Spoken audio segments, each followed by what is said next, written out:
DNAinfo, the 8-year-old hyperlocal news website, abruptly shut down Thursday afternoon. Joe Ricketts, chief executive officer of DNAinfo and recently acquired Gothamist, announced the decision in an online letter to readers. "I've made the difficult decision to discontinue publishing DNAinfo and Gothamist," Ricketts said. "Reaching this decision wasn't easy, and it wasn't one I made lightly." Ricketts, the billionaire founder of TD Ameritrade, launched DNAinfo in New York City in 2009, at a time when few people were investing in media companies, he said. DNAinfo Chicago came online 3 years later. In March, DNAinfo acquired Gothamist, a 14-year-old network of news sites in New York, Chicago, Los Angeles, San Francisco, and Washington, D.C. As part of the deal, Gothamist's sister site Chicagoist was designated the official blog of DNAinfo Chicago.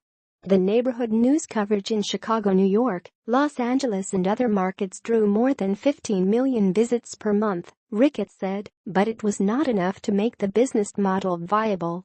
"While we made important progress toward building DNAinfo into a successful business, in the end, that progress hasn't been sufficient to support the tremendous effort and expense needed to produce the type of journalism on which the company was founded," Ricketts said. The Ricketts family also owns the Chicago Cubs. There are 116 employees overall between DNA and Gothamist. Last week, the New York newsroom of DNAinfo and Gothamist voted to join the Writers Guild of America East. On Thursday, the journalists learned they would be out of a job.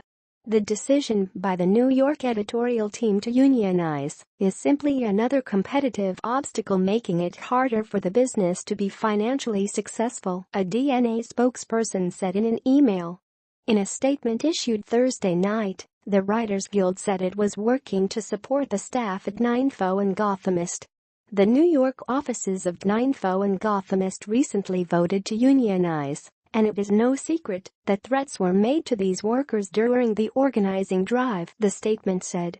"The Guild will be looking at all of our potential areas of recourse and we will aggressively pursue our new members' rights." While the company isn't disclosing specific financial information, DNAinfo has lost money since its launch. Publication was suspended Thursday, and the business will close in 90 days. Beyond the online letter from Ricketts, all DNAinfo and Gothamist employees were sent emails Thursday evening notifying them of the decision to wind down the business. In his online letter, Ricketts praised the tens of thousands of stories that have informed, impacted, and inspired millions of people, but the stories themselves disappeared from the websites Thursday. The company said the stories will not be lost to history.